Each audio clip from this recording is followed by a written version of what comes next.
Welcome back to One on One, New York's longest running sports call-in show. We're pleased to be joined by Andrew Marchand of the New York Post. He's a sports media columnist there. Andrew, how are you? I'm doing well. How you guys doing? Very good. I want to start with the Woj bomb, the big news of the ESPN basketball reporter. He's suspended without pay at ESPN, and this is sort of breaking news in your field of sports media after he emailed the United States Senator of Missouri, Josh Hawley, a pretty blunt and expletive message.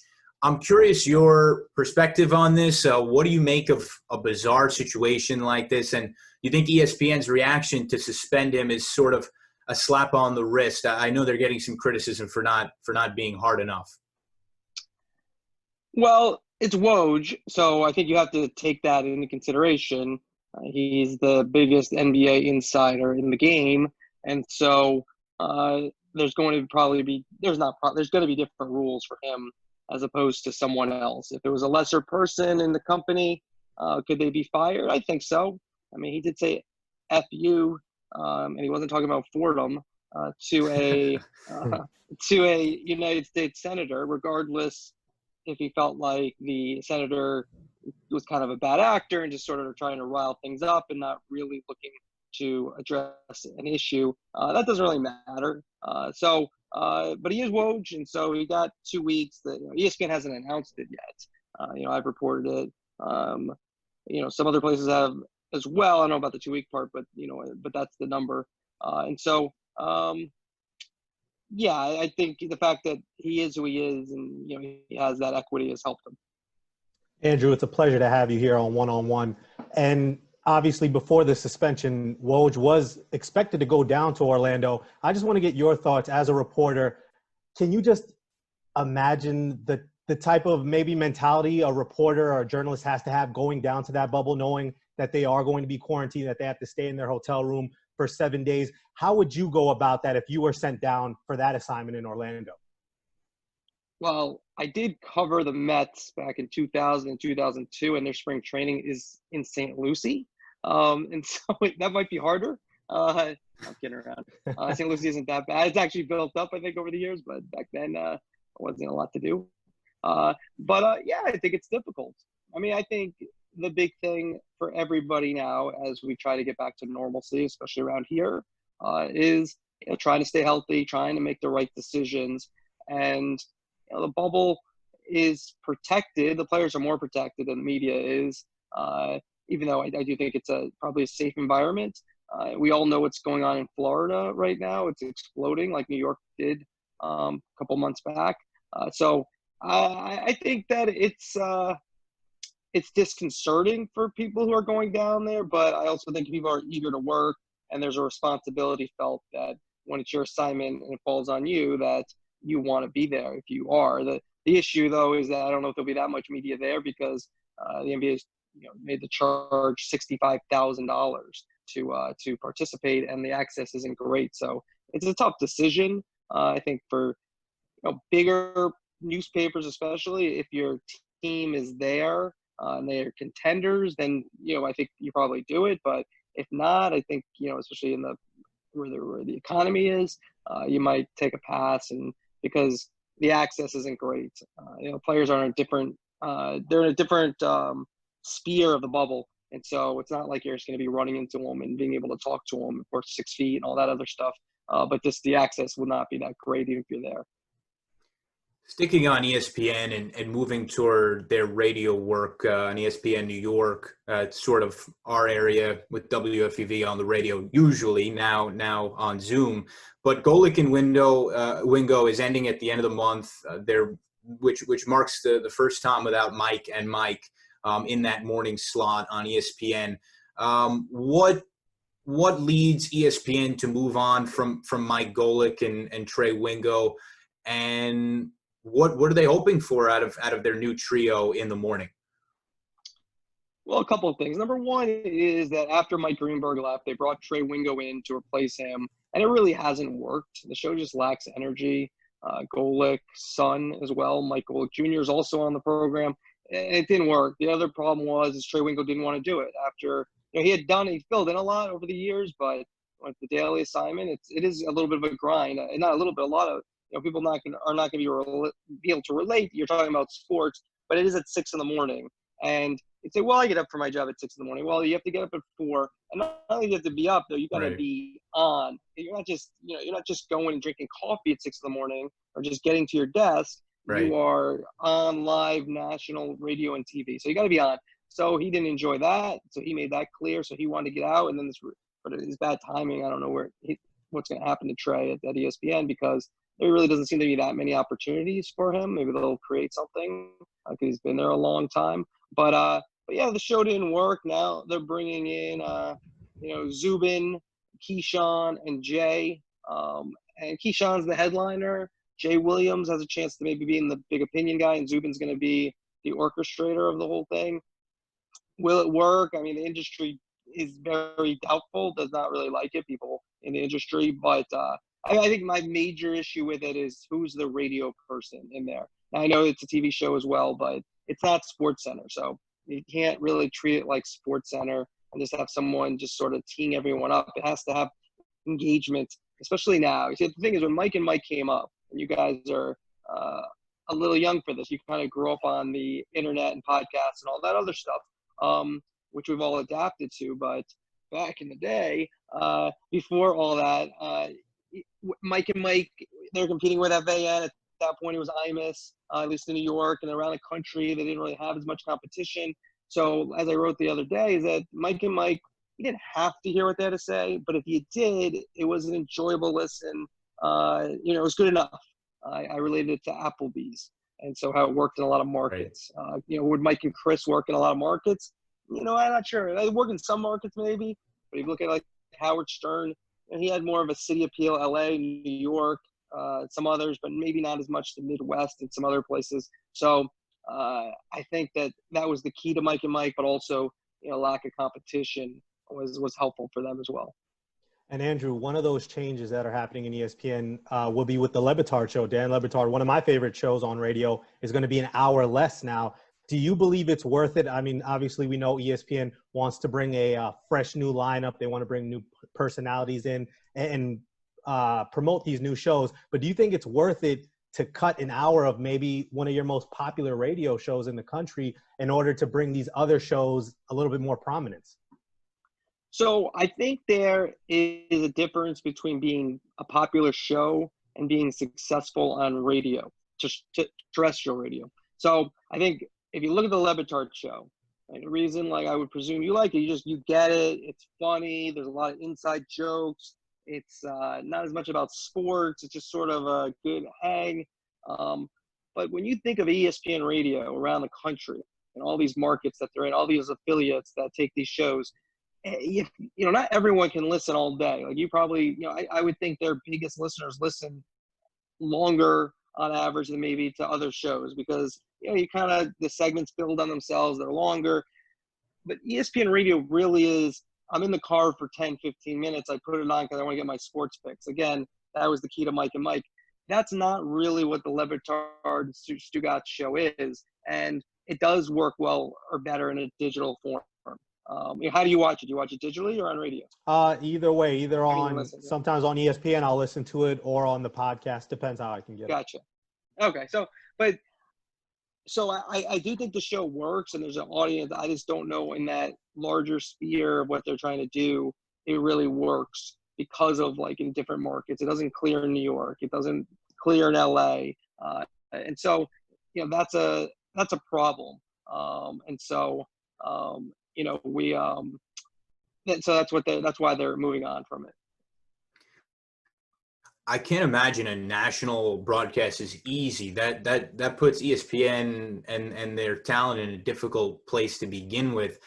When it comes to the radio medium in general, I'm curious. So podcasting has certainly been a new wave, and TV still gets most of the engagement. So my question is, when you hear people pronouncing radio dead, or you hear pessimism about radio, what do you think of that? What do you think is the future of radio? There still is, most of the talent still resides in radio as opposed to podcasting when it comes to sports. What do you think the future is of sports media? Well, number one is I was just doing some sports media because I was texting a source. That's why my camera was moving. So that's number one. So the future right now is me texting. Right. So number two is I think radio has a little bit longer term than maybe is apparent. Just sort of like newspapers and TV. Like, is it going to be, in 50 years, will there be radio? Probably not, or very limited. But in 20 years, will there still be radio? Yeah, I think so. I think the thing that radio has over podcasts, at least at this point, the technology is quick moving, but it still has the live component that you can't really get. Like after a big game, there are podcasts that do, and they do emergency podcasts, and you can get on Twitter and Periscope and all these other things, and those things are better ways to deliver to audiences because they're just easier. I mean, the internet is by far, if you look at media, it's the best way to deliver written word, printed word, audio, talking, in terms of podcasts, so mobile. But that said, I just think that will we see like another Mike and the Mad Dog, just come up and go to radio? No, I think the digital space is probably where those shows are going. And then eventually that will be the place where they'll land for good. But I don't think it's happening tomorrow. I think it's a little bit longer where radio can be successful. It's local. And I think, on the financial, the one issue that they have is that, number one, betting helps them. That does. But in a recession that we're in, for example, now, local advertising is usually the last to come back. So, that's going to hurt it. But I do think the betting space and the fact that advertising will help radio live a lot longer, especially sports radio. Sorry about that. And Andrew, now I kind of want to get your thoughts on a growing debate that's surrounding the upcoming Major League Baseball and National Basketball Association seasons. There are a lot of people who believe that there should be an asterisk on the MLB or the NBA champions this year. And there is a contingency that believe that maybe this is a championship that should be worth a little bit more to teams considering the circumstances and what you had to do in order to win a title this season. Where do you fall on whether there should be an asterisk on the MLB or the NBA champions this upcoming season?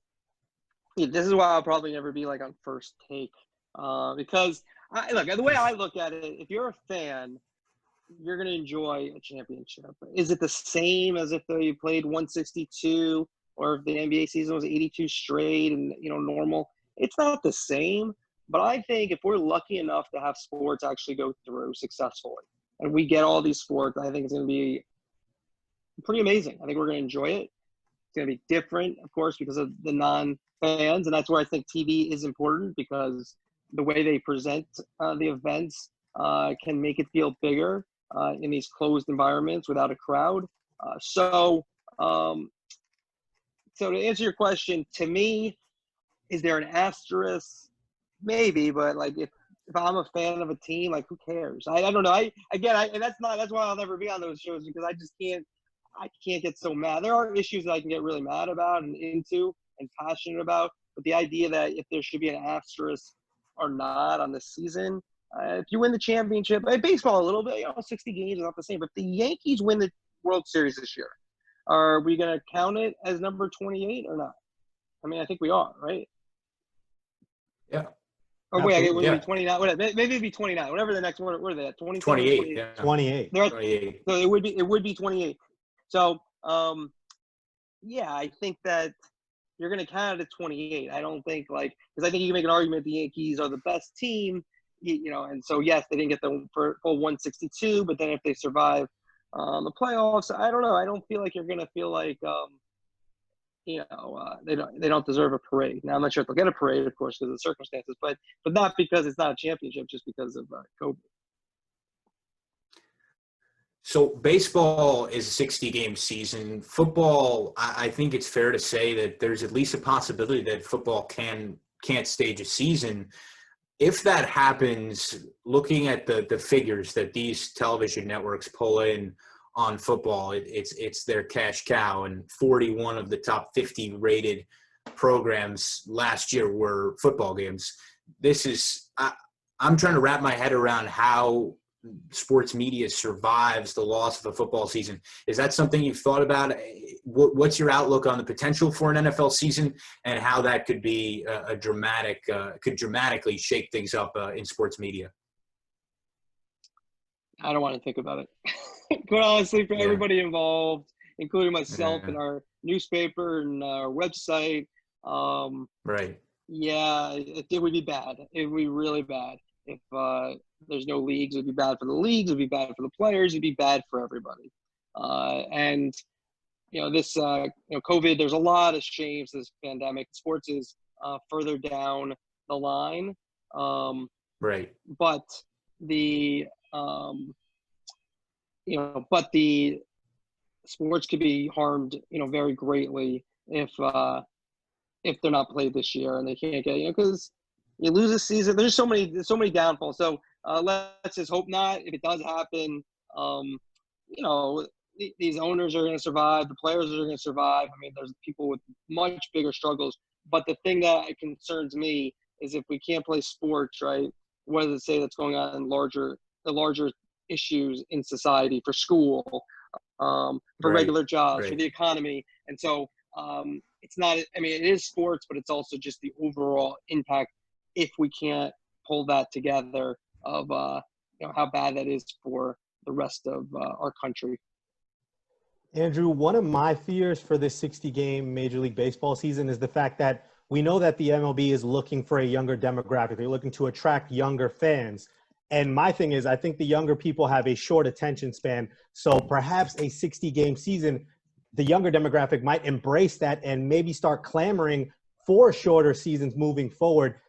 Is that even realistic in your mind? And is this just sort of like Major League Baseball having to decide, do we want a long season without really getting the entire demographic of the country? Or do you think they should potentially think about maybe shortening the season just a bit if that is what happens and this 60-game season is positive for bringing in new fans? Having covered the Yankees and the Mets as a beat writer, I'm all for a shorter season. It's too long. I don't foresee it. The way that baseball makes its money largely is through attendance. Not largely, but part of it. And the fact is that if they don't have the attendance for 162, they're just not. I don't see it. I just don't. But it's too long. The season, NBA season is too long too, because the issue that comes across, and MLB could have this problem if they do expand the playoffs, which they probably will eventually. Well, let me say one thing. But with baseball, it might make it so there's more teams involved, and maybe that'll make the regular season even more interesting. So their plan is actually not terrible. But the NBA's issue is that we know who the top teams are before the season begins, and you play 82 games to really prove nothing. Having the best record doesn't really mean anything. I mean, get you an extra home game during your series in the playoffs, but there's no real regular season champions like in the Premier Soccer, Premier Soccer. Yes, I think if I were them, it would take really strong leadership to say we need to shorten our schedule, go to 154 games even. The players would have more rest. It just makes more sense. Just 162 is too long. You could push the season in terms of how you schedule it, when it ends. You could do a lot of things that could be very helpful, but I don't really see it, at least at this point. The only thing you could say is that maybe people are going to be a little bit hesitant to go to stadiums, and you say, well, you know what, if we play 154, so you have 4 less home games each team, maybe you'll get the same amount of attendance because, not everyone gets attendance like the Yankees. Even though the Yankees they're not capacity every night. So they have room where they could probably fit the same amount of people into 78 dates as they could into 82. Yeah, that's what I would do. I think they should, but I don't think it will happen. Andrew Marchand of the New York Post sports media columnist, thank you so much for spending a few minutes with us this afternoon. We really appreciate it. Thank you, Andrew. Thanks for having me, fellas. Thanks for having me. Thanks a lot. Good luck, and stay safe. And hopefully, You too. I wrote a big Fordham article about the alumni a couple months ago. Hopefully, you guys will be in there soon enough. Thank you. Thanks so much. Have a good one.